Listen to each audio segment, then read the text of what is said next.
Bapak, Ibu, Saudara-saudari, kita bermenung bersama dan melangkah bersama Sang Sabda untuk menghayati iman kita dalam upaya belajar membuka diri untuk adil, murah hati, dan rendah hati.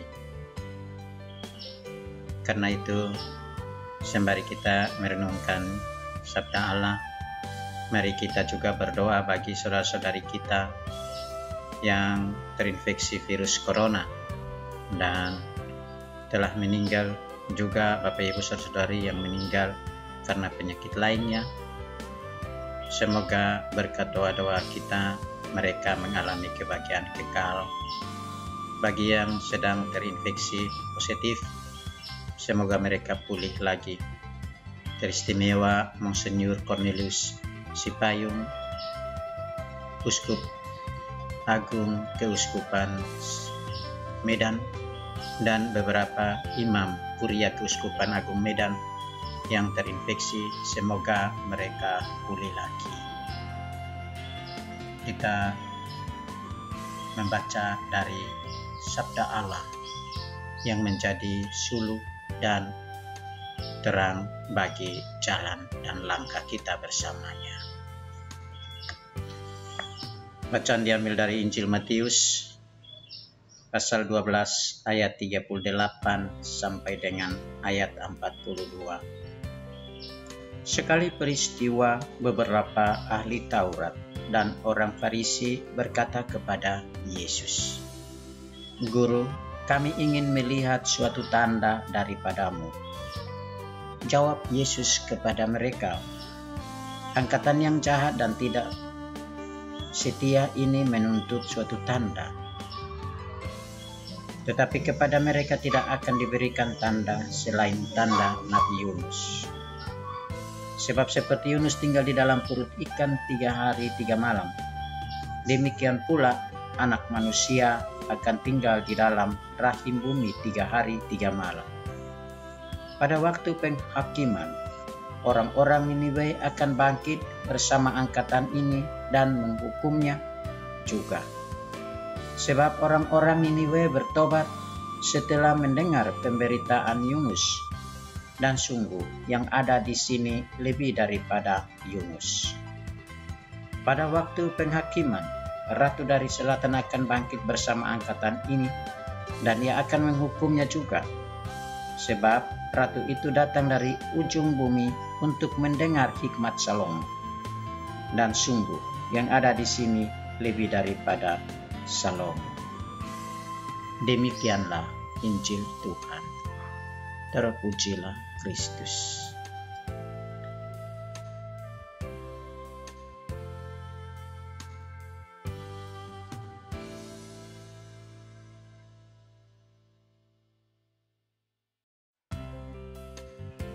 Allah Bapa yang Maha Kuasa dan Kekal,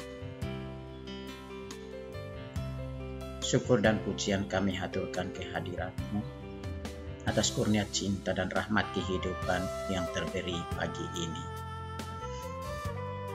Sertailah kami dan hadirlah bersama kami senantiasa dalam langkah kami mengisi hari ini dengan perbuatan-perbuatan baik. Kami mohon keselamatan kekal bagi saudara-saudari kami yang telah berpulang ke hadapan-Mu, teristimewa mereka yang terinfeksi virus corona. Semoga Engkau menyelamatkan mereka.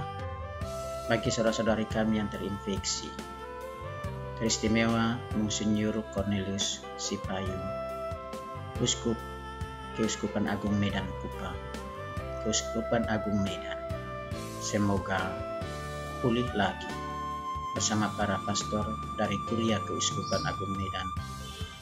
Semoga mereka pulih juga, agar karya pelayanan kerajaan berjalan sesuai dengan kehendak. Amin. Bapak, Ibu, Saudara-saudari, mari kita belajar bersama untuk semakin masuk dan menghayati iman kita dengan belajar membuka diri untuk hidup dengan adil, murah hati, dan rendah hati. Allah memberitahu umat-Nya bahwa Ia menghendaki atau yang dikehendakinya adalah berlaku adil, mencintai kemurahan, dan hidup dengan rendah hati. Itulah kisah yang disampaikan kepada kita melalui Nabi Mika ketika ia berusaha untuk menjadi juru warta dari Allah Yahweh kepada bangsa pilihan. 3 kebajikan ini bukan spekulasi teoritis, tetapi merupakan nilai-nilai moral Kristiani. Tuntutan Allah bagi umat Kristen juga masih sama dengan ketiga hal yang disampaikan Mika. Dia menginginkan kita menanggapi kesetiaannya dengan berlaku atau dengan melakukan 3 kebajikan ilahi itu. Berlaku adil meliputi keadilan dalam hubungan kita dengan sesama. Mencintai kemurahan adalah kebajikan yang memotivasi kita untuk memperhatikan kebutuhan sesama dan menolongnya. Dan kerendahan hati di hadapannya berarti kita mau menanggapi atau merespons sapaan Allah untuk menyerahkan diri dengan sukacita kepada kehendaknya. Karena itu, saudara-saudari, pujian merdu tak dapat menutupi ketidaksetiaan, perzinahan, dan ingkar janji kita. Tetapi bagi yang melakukan semua ini, yaitu ketiga kebajikan ilahi itu, Allah yang Maha Kasih membuka jalan keselamatan dalam Kristus Yesus. Maka agar kita terus maju dalam ketiga kebajikan di atas, Yesus melalui Injil hari ini menekankan keterbukaan hati dan semangat tobat, bukan tanda dan mujizat. Yesus menegur kaum Farisi dan ahli Taurat sebagai angkatan jahat dan tidak setia, karena mereka tidak mau terbuka kepada kebenarannya. Kepada mereka, Yesus tidak menunjukkan tanda, tetapi ia fokus pada misi kedatangan anak manusia ke dunia, seperti tanda Nabi Yunus dan kehadiran Salomo dalam perjanjian lama. Bahkan menurut Yesus, kehadirannya melampaui kedua nabi dan tokoh besar itu. Yesus menyebut dirinya sebagai anak manusia karena sebutan kemanusiaannya inilah yang diterima oleh orang-orang zamannya.